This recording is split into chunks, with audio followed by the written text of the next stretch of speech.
Cabang Jember.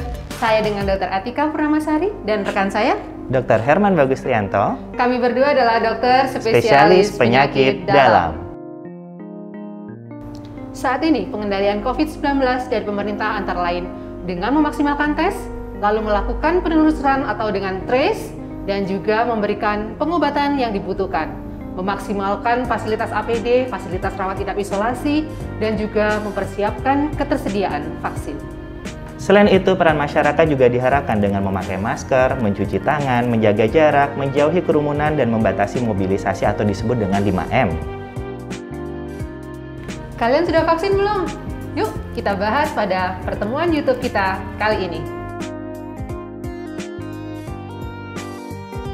Halo Dr. Herman. Halo, apa kabar Dr. Atika? Baik, sehat ya? Alhamdulillah. Jadi kita mau ngomongin tentang vaksin nih. Sebenarnya apa sih vaksin itu dan supaya apa seseorang itu divaksin? Baik, jadi definisi sama tujuannya nih apa ya vaksinnya. Jadi kalau definisi atau pengertian vaksin itu sendiri, vaksin sebenarnya adalah produk biologi yang berisi antigen. Antigen itu adalah partikel dari kuman atau kuman itu sendiri yang sudah dilemahkan, yang dimasukkan ke dalam tubuh manusia dengan harapan untuk meningkatkan atau membentuk suatu kekebalan tubuh artifisial atau adaptif kepada seseorang itu. Dengan harapan tujuannya sebenarnya ada 4. Terutama nomor 1 adalah untuk meningkatkan kekebalan tubuh sendiri sehingga nanti kita nggak jadi sakit, atau kalau misalnya nanti jadi sakit, nanti pastinya kita sakitnya nggak berat-berat, istilahnya seperti itu.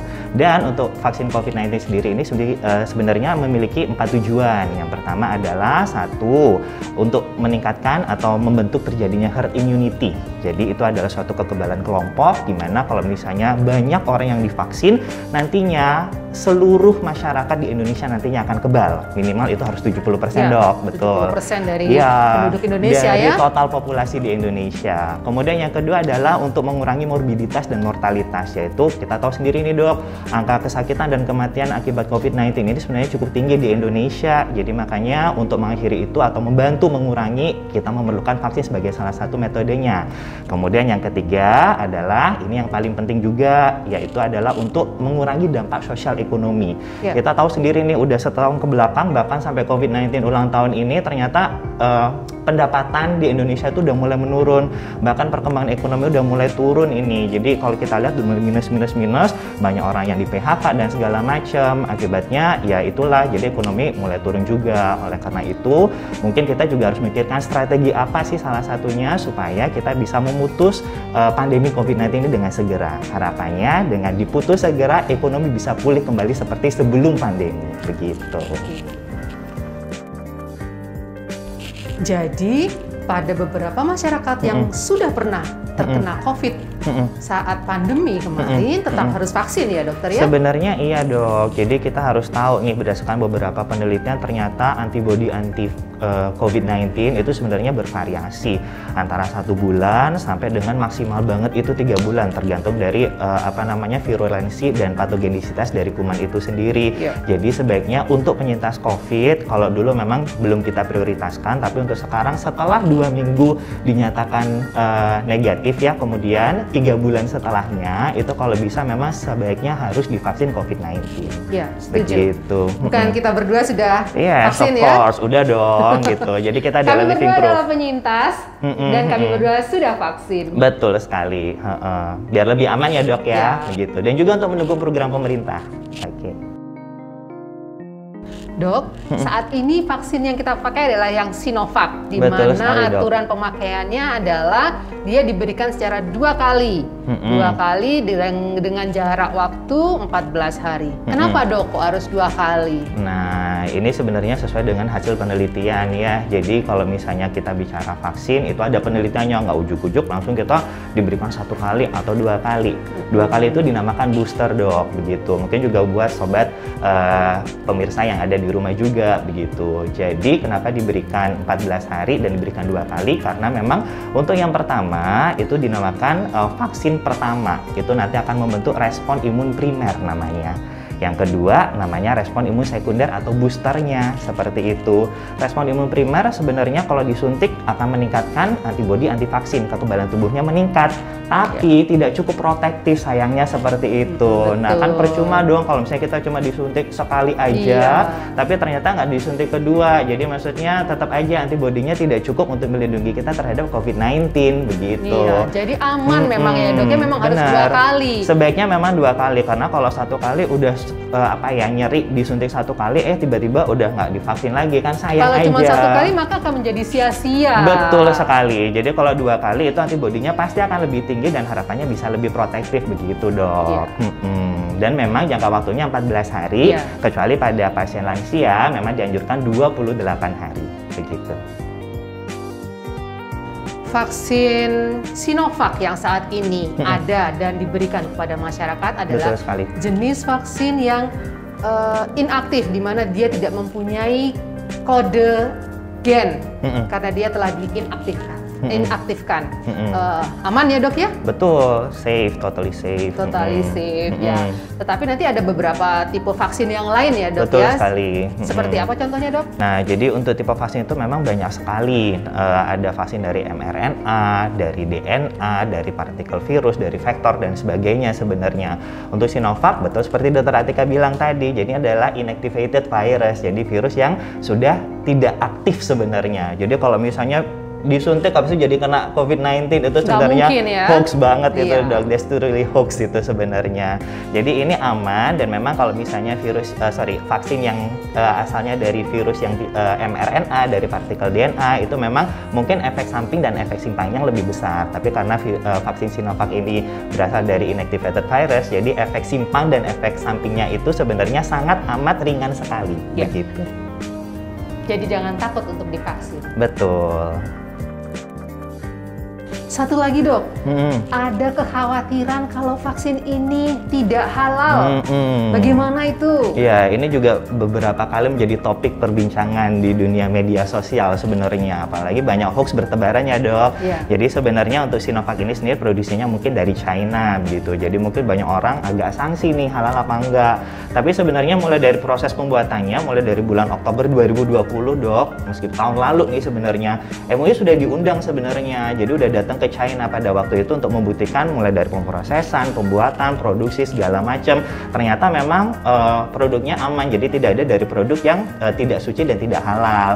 Dan setelah diteliti nih, setelah datang kan di Indonesia pada waktu bulan Desember, akhirnya keluarlah fatwa dari MUI tanggal 8 Januari 2021 bahwa untuk vaksin Sinovac ini sebenarnya vaksin yang suci dan halal sebenarnya untuk diberikan kepada semua populasi di Indonesia, terutama populasi Muslim pada khususnya.